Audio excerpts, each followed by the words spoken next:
We love him. Actually, speaking of acts or people around act, Troy Ave, he home. Oh wow, that was quick, eh? It was quick. That was quick. So this is a picture of him outside of Rikers Island. He's got a brick of money. This is supposed to be $1 million right here. And I have a second link here where he's coming out of the jail. Watch. Oh, man. What else I need? Body back, dog. Body back. Oh, man. Yo, I want to go straight to the airport. Oh, man. Right. So he's only served 6 months out of the year that he was convicted to or sentenced to. Oh, that's good. He had good behavior.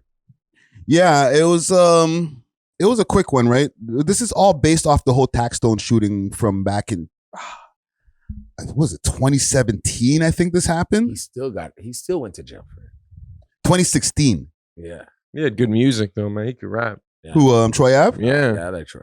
Yeah. You know, Troy Ave has a mixed bag when it comes to people who like him or don't. They either you like him or you don't like him. Yeah. Right. But he just started a podcast with AKADEMIKS. Yes, he did.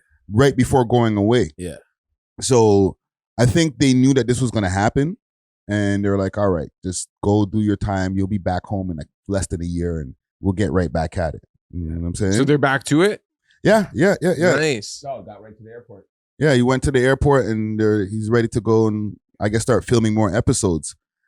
What are your thoughts on this whole thing with Taxstone? Even do you know who Taxstone is? DJs are.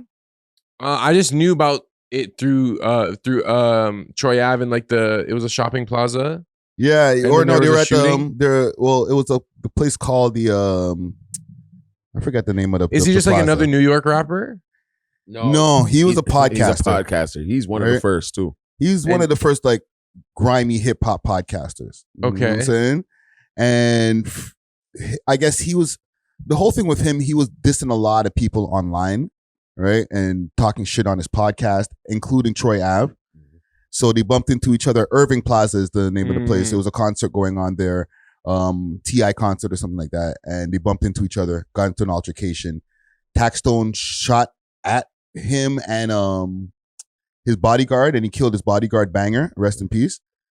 And then I guess Troy Ave took the gun from him and shot back. So this is what Troy Ave got sentenced for, is for him taking the gun and shooting back. It was like in defense. You know what I'm saying? But I don't know. Do y'all think that Troy Ave will be able to have a successful podcast? Because he's under AKADEMIKS umbrella with the whole the Academy. But that's the only other pod that's under the umbrella other than AKADEMIKS. Yeah. And listen, no matter how much I fuck with AKADEMIKS, be honest, y'all think his podcast is gonna pop? Well, it was already going before he went to jail. I was watching it. Was it popping though? Like any podcast, is it popping the first day it comes out? Is it popping the first year it comes out? It's kind of like how No Jumper has a bunch of podcasts, but like the main one is still the main one. So it's like this might be helping out Troy Ave, but I don't think AKADEMIKS will like prioritize this podcast as much as just what he's already doing right now. Oh, well, yeah, you're right, but he will in a sense because he's trying to put on people now. So he's taking a step back, and he can't be else. He doesn't go outside, like what's his name said. He doesn't go outside, right? So there's a lot to it. These guys actually go outside. So if you have a couple guys on your pod that get outside, right, and can further your name, it will help. It will help AKADEMIK, and AKADEMIK will help them. I can just see it helping Troy Ave. Like I don't see it getting AKADEMIKS any bigger. You know, it's not supposed to. It's not supposed to, though. I don't think it's supposed to get AKADEMIK any bigger. You going to AKADEMIKS is for you to get bigger. Let's be real. Troy Ave can't rap. He's not going to be rapping as much anymore. I don't see him. Like if he puts out an album or two, like that's really it. A couple big features will come out in the next couple of years, but then after that, what do you do? Right? You got to put on. He's going to put on other talent. Like he still has a label to run, man. Right? And if he runs the label through having the podcast and being able to be somewhat successful, I feel like that will open up gates for his artists, and that will open up gates for a lot of New York artists too, because they just can't get on fucking. Sorry, not to swear, but they just can't get on Academics platform unless they did some heinous shit. You know what I'm saying? But the regular guy that's just doing his rap can get on his platform now through a guy like Troy Ave. He's like the bridge between academics and the streets. I'm telling you something. That's true. I never really looked at it that way with him because like Act does do his interviews, but his interviews are, I guess, higher profile people. You know what I'm saying? I don't want to get you in trouble with him, but I'm just telling you the truth, dog. I hate listening to Academics' lives, and I don't like how his interviews sound. Like, come on, agree with me, man. The lives, sometimes you'll be like, the sound, like, is not that good. You're talking about his live streams? Yeah, sometimes I don't like his live streams, and I definitely don't like his recordings of his interviews. The Off the Record podcast. Yeah, like the best one so far for him was the one with Sauce Walker. How about when he was doing Everyday Struggle? That's different because it was complex. That was complex. So you got a whole team of guys coming in. And the production. Yeah, dog. I'm telling you, whoever's plugging in them plugins right there, they need to be fired. I will tell you, I will agree with this. Like a couple of things, okay? Yeah. And you know, sometimes people we try to be. I'm a little apprehensive sometimes just because of relationships that I don't want to sever. But never. Honesty is honesty, right? Yeah. With the live streams, I do hear what you're saying. Like the live streams are there for information for me. I get a lot of information. So do I. But his mic be super low sometimes. Yeah. And then when he plays something on the screen, that's super loud.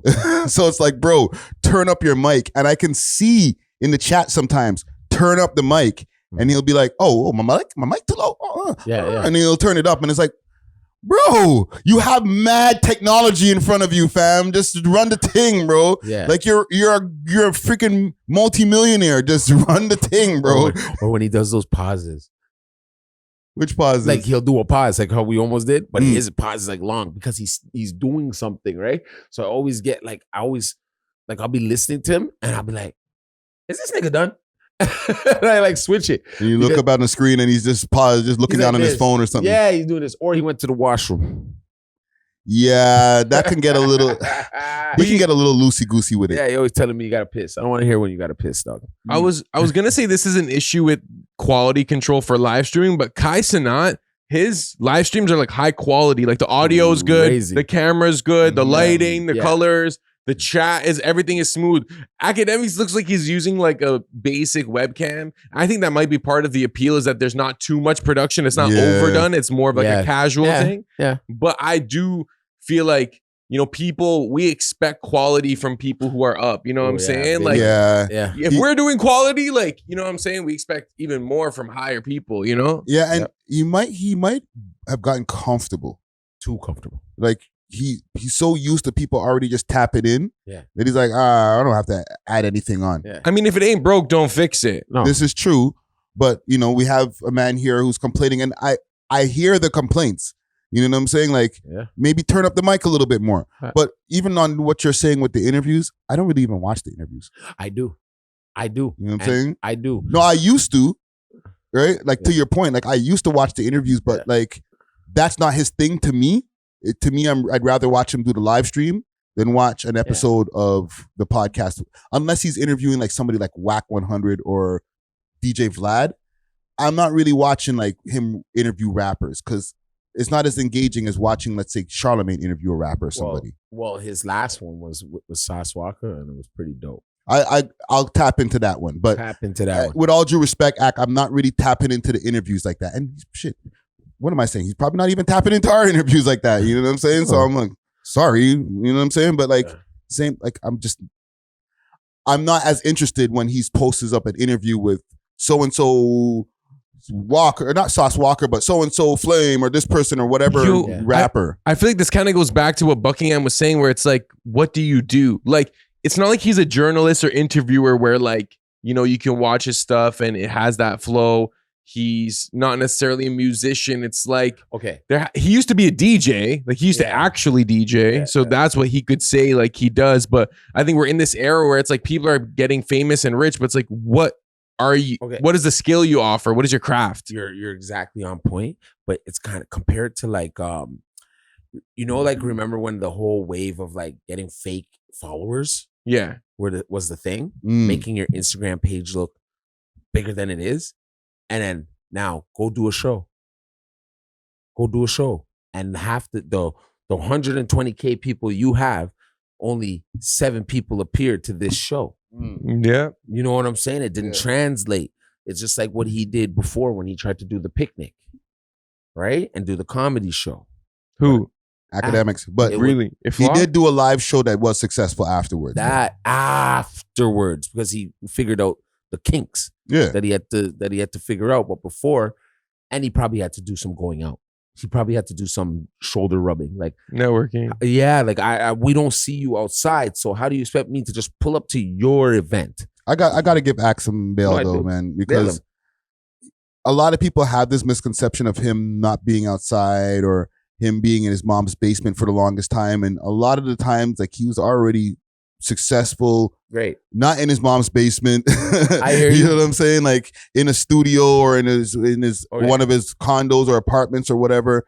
And you know, over the years, I've seen Ack outside a lot. Until he comes to Toronto and does the Caravana thing, you haven't been outside yet. He came to Toronto though. When? This year? Not this year, but he came to Toronto a few years ago. But that's and Wheeler interviewed him. He was at an event, interviewing him at an event. I missed that. Then you missed it. I missed that. That's Ack be outside, bro. He goes to Miami on a regular basis. Yeah. He's out there hanging out with Fresh and Fit. They're in the clubs. They're on the yachts. They're doing all that. I seen that. Like he got caught outside yelling at the girl. You know what I'm saying? Like, I'm the prize, right? Yeah. Or you know, so like, there's a misconception that goes on with Ack, like he's some kind of shut-in. We watched him and Chromas playing friggin' mini putt. Yeah. You know what I'm saying? Like, and he probably wasn't there with a bunch of security, fam. No. He probably just had the stick.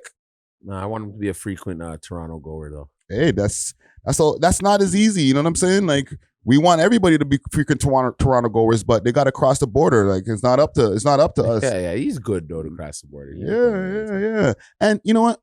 Toronto's cool, but it's far, man. It's cold. Yeah, it's fun for to say, yeah, everybody come to Toronto. You should come to Toronto, but nigga, I live in the States, B. What the fuck I need to come to Toronto for? I can go to my 50 states, go get a whole bunch of money in all these other states, and not have to convert it back into American. Like, screw your little dumbass city, man. We're the only ones who are like Toronto, but we're here. Yeah, we're here.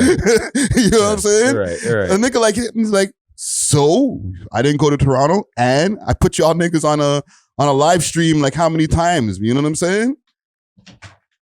Oh shit. Remember, he did the Toronto salute to B3. B3. He did the Toronto live stream. Yes, he did. But then half those rappers didn't come back, like, failed. Well, that's on them. That's not on Ack. He gave them the platform. You do what you will. Those live streams, that was a legendary era. Yeah. Sometimes I even revisit it.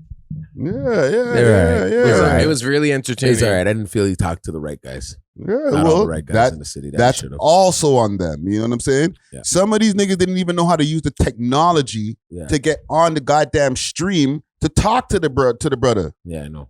You know what I'm saying? I'm like, what are you guys doing, man? You're just fiddling with the Discord, bro. Like, get out of here, B. Yeah. But listen, salute to Troy Ave. Welcome home. You know, hopefully the podcast pops off and does this thing. You know what I'm saying? We love hip hop.